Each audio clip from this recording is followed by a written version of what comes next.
So I recently took one of the shortest and cheapest cruises in the entire world, known as Margaritaville at sea. And if I had to be honest with all of you, it's something that I never intend on doing again. And technically, it's not for the reason that you think. I'll explain in a minute. Margaritaville at sea is a brand new cruise line on a technical level. The one ship that sails under the name was once called the Costa Classica. It was built in 1991, so it's a 31-year-old ship that originally was sailing under Costa Cruise Line, the Italian cruise line based over in Europe with the Carnival Corporation. In 2018, a little cruise line that could, known as Bahama's Paradise, bought that ship and renamed it the Grand Classica. Unfortunately, during the pandemic, Bahama's Paradise did suffer a little bit, and eventually, well, they lost one of their ships out of the two, leaving only the Grand Classica. And then eventually, here in 2022, we had Margaritaville at Sea be named, in which they did turn the Grand Classica into Margaritaville at Sea Paradise. Now, I am going to go into a breakdown with all the giblets and details of my 2-day, well, I did a back-to-back, so a 4-day sailing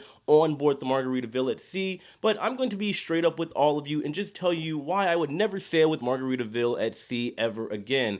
You see, I would put this cruise line and this ship in somewhat of the starter pack cruise territory. Why? Because for a seasoned cruiser that is used to nicer things on Carnival ships, Royal Caribbean ships, Celebrity, NCL, you name it, if you were to go on this ship, you would probably be disappointed. But I think with this ship, it kind of goes also in the category of, well, you get what you paid for. Just look at it this way. If somebody were to win a free cruise, well, this is the ship that they would be on. For my 2 sailings that I took on Margaritaville at sea, I did have one that was comped as I was already set and paid for to be on the original inaugural sailing, which was delayed a month. And by the time it did come around, I was already on another ship. For the second sailing that I took for the 2 days, the total cost was $341. For the first cruise, I did end up having an ocean view. Keep in mind, on this ship, this was prior to having balconies be a normal thing, so there were only ocean views available with the exception of 4 balconies, all of which are suites, and well, they can go in the $1,000 plus range for just 2 days. Not exactly worth it in my personal opinion. And then for the second cruise that I actually paid for $341, I took an inside cabin. By the way, this is also not my first time sailing on this ship. I sailed on it twice before when it was once known as Bahama's Paradise, and well, I'll tell you more details in a minute, but not much had changed. I had sailed in the middle of the pandemic, and then just about 6 months after. My embarkation day did start off a little hectic. Part of it was indeed my fault. You see, I had just got off of the Carnival celebration for a cruise. I got off of that ship and then headed from Miami straight to West Palm Beach, where Margaritaville at sea was. It was a $100 Uber ride, and upon arrival, not much had changed since the last time I had been there. There were some new decorative pieces, and the ship had been painted on the exterior end, but they had valet. It was, I believe, $22 a day, so a 2-day sailing, $44 for parking, not too bad. And when you get there, it was overall a pretty smooth process on embarkation day from the terminal to getting on board the ship. While in the terminal, of course, upon giving the representatives over there your documents, you did put your card on file over at the area,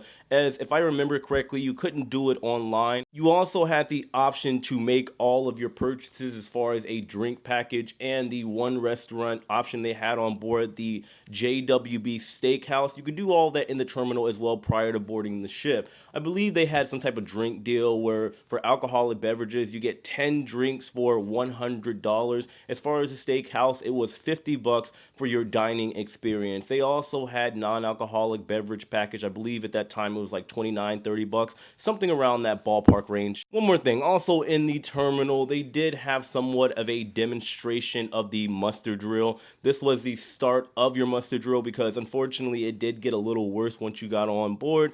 However, it was one of those things that had already been there when the cruise line was known as Bahama's Paradise, so I guess they decided to stick with it. Once I got on board, they did have the famous flip-flop for all of the parrot heads out there, and when I got on the ship, I gotta say there were some changes here and there that were on brand with Margaritaville at first glance, but everything else was more or less the same back when the ship was the Grand Classica. After arriving on board, I did immediately purchase the Wi-Fi. It's just $25 for the whole cruise, but as you can imagine, on a 31-year-old ship, Like I said, it's one of those things, it's a seasoned cruise ship, so I didn't have exactly high expectations. It was the same as when I was on it when it was the Grand Classica, and well, the Wi-Fi was kind of hit or miss. Sometimes it was decent, and sometimes it was kind of like, eh. Keep in mind there was also no app either, so that means you had to get a regular piece of paper that shows exactly what was going on board the ship during your sailing. They also had it on the TV in the room as well. I just kind of took a picture of that and I just kept it with me on my phone.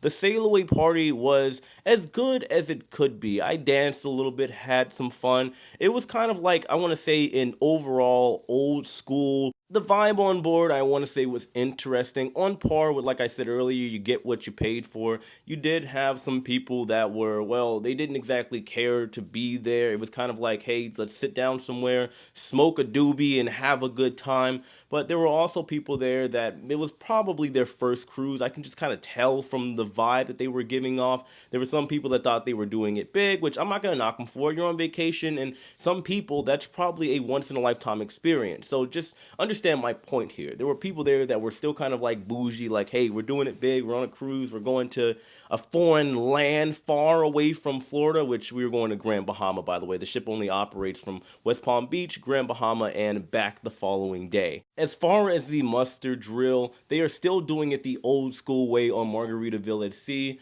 By that, I mean, yes, like any other ship, you do go to your muster station where you are grouped up with people for a brief second. On newer ships, most of it is done digitally. However, on Margaritaville at Sea, they cram you in a room like sardines and you got to stay anywhere. I believe I was there for like 30 to 45 minutes for my first sailing, and then I believe we didn't have one because they said they have to do it every other sailing, which I thought was pretty interesting. So if you go there one time, maybe you get the luck of the draw. You don't have to do that very awkward muster drill. It was hot and there was a lot of screaming and yelling, and it just kind of prolonged the process.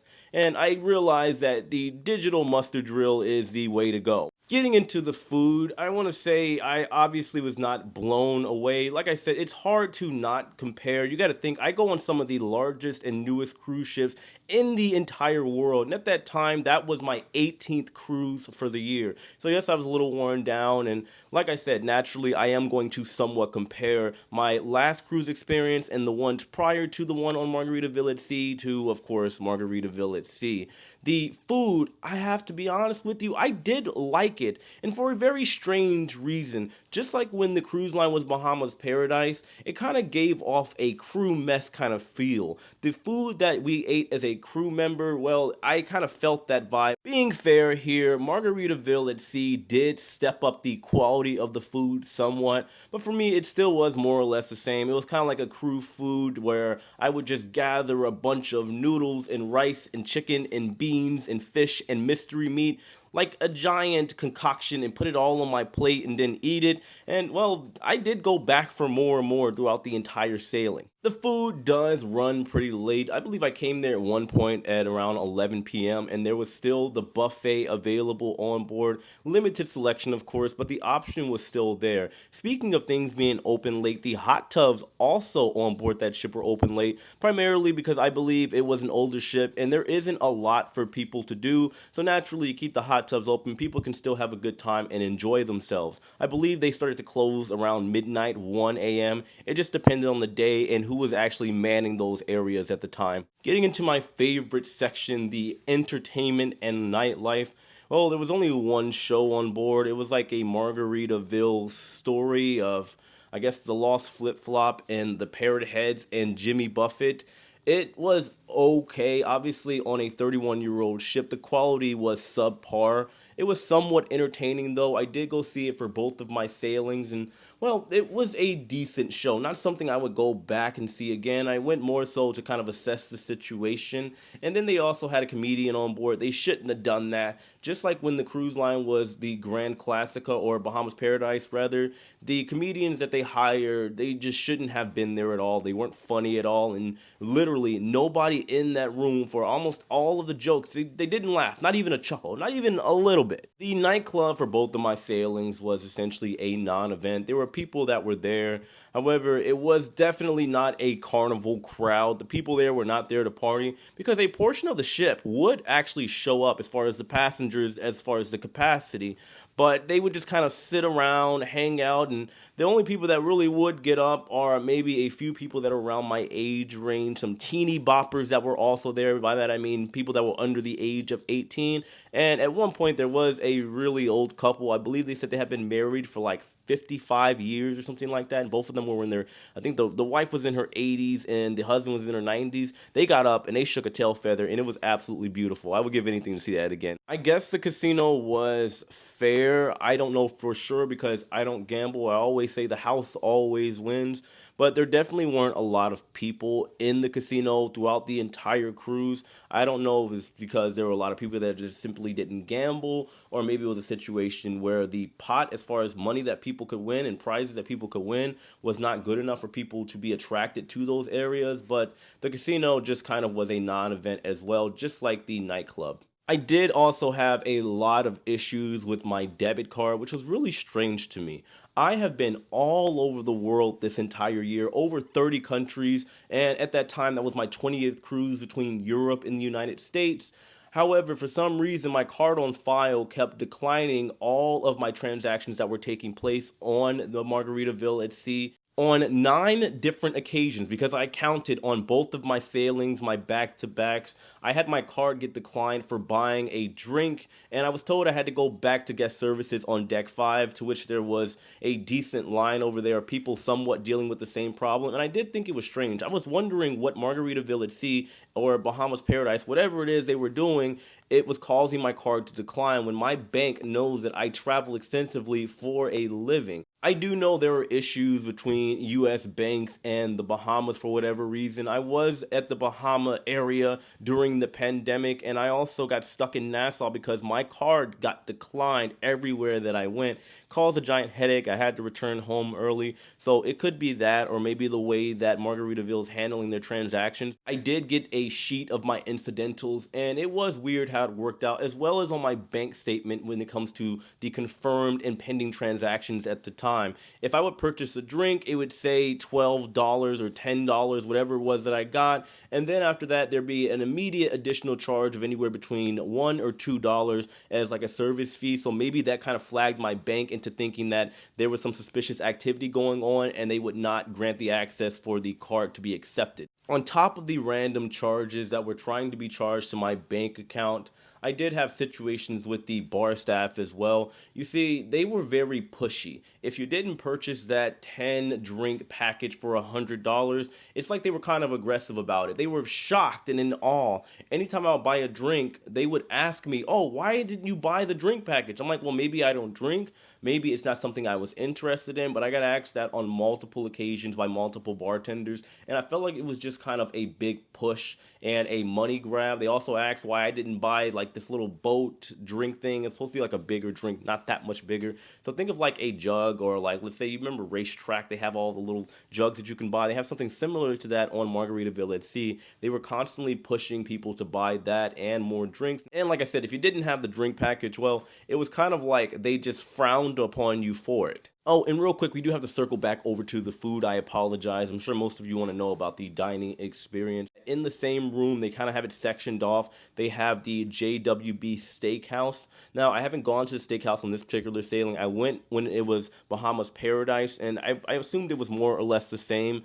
The steak was okay, just like the seafood. It was decent, not super flavorful, but again, you get what you paid for when it comes to this situation. The main dining room was also okay. They did take a little while for the service, and well, I also had a situation in which the people that were next to me also happened to be a bunch of girls, and we all ended up talking, older women as well. But anytime we would get a drink, they would charge those drinks, all of them, to my account for whatever reason and bring me back the receipt.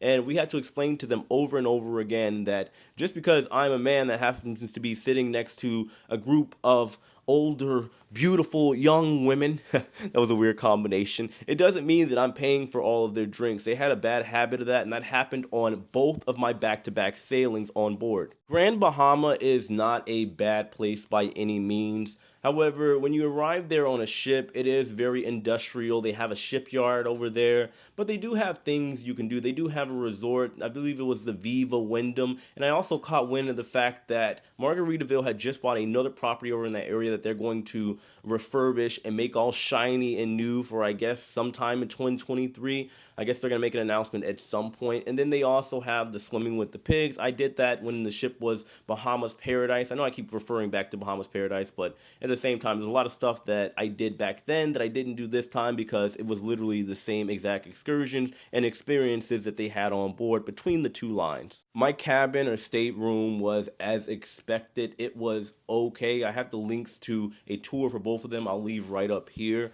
But my disappointment was the fact that it was more or less the same room when the ship was Bahama's Paradise. By that I mean the ship's age did show, other than I want to say some new wallpaper and some minor changes here and there cosmetically. Remember, it's a 31-year-old ship, so you could take all of this with a grain of salt. There was only one outlet, and unfortunately for my second sailing with my interior cabin, well, the outlet didn't work, so I had to go to a plug down in guest services to charge any of my devices. As you could imagine, that was extremely annoying. And well, the room overall, from the bathroom to the bed, which the bed was not bad. It was pretty comfortable. It did the job, but remember, no outlets or anything of that nature. And the lighting in there was kind of dim. It was a little depressing.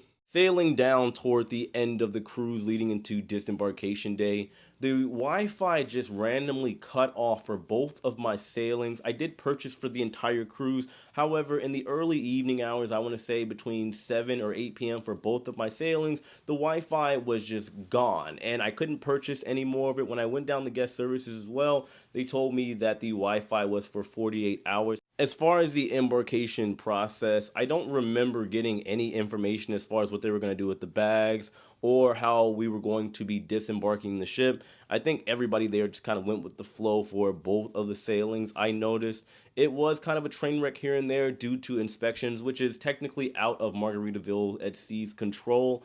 But we did eventually get off. There was some angry people here and there that were not allowed to disembark because of the bank issues that they were also having, just like me. And then you had to go from waiting in one line to disembark a ship to now going to guest services where there were about, I want to say, maybe a couple dozen people that were also having issues, and they were getting belligerent and angry because they wanted to get off and they couldn't understand why their card was being declined, just like mine. I just did the smart thing. There was an ATM on board. I would grab some money out of the bank and I would have the cash ready and say, hey, here's the cash for whatever incidentals there are. Sorry about the decline, because the ATM did work and it just made the checkout process, disembarkation process, a lot faster. After I got off the ship going into the terminal, the process was smooth. Now, like I said, it was a lot of first-time cruisers, and it became pretty clear to me because the vast majority of passengers that were on board for both sailings only had a birth certificate. They didn't have a passport. So there was essentially an express lane for people that had passports. They were able to go in a separate line, to which there was almost nobody there. So for both of my sailings, as far as disembarking,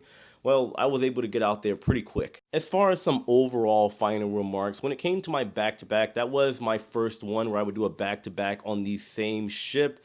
I just got off the ship after my first cruise. I went to the store for a second and literally got right back on. Of course, I still had to do the regular process that I went through the first time, but it was pretty effortless and it didn't take long at all. As far as the ship is concerned, I don't want to make it sound like I'm bashing. I know some people are going to say it either way, but like I said, I do believe you get what you paid for, and I do believe also this is a starter pack cruise, and maybe you can put it in the category of a very quick getaway. I don't think it was horrible, but if any of you out there rather have been on any newer ship or any regular cruise, you would probably, unfortunately, be disappointed once you got on board because, well, it has the absolute bare minimum, and it's only, I want to say, for people that have never been on a ship before, so they don't really know what to expect. If you have, then, well, like I said, you'll probably be disappointed. A cool thing, however, that Margaritaville at Sea does is a free cruise for first responders. All they have to pay is the port taxes and fees. So on board, which is really nice, you'll find a lot of military, a lot of firefighters,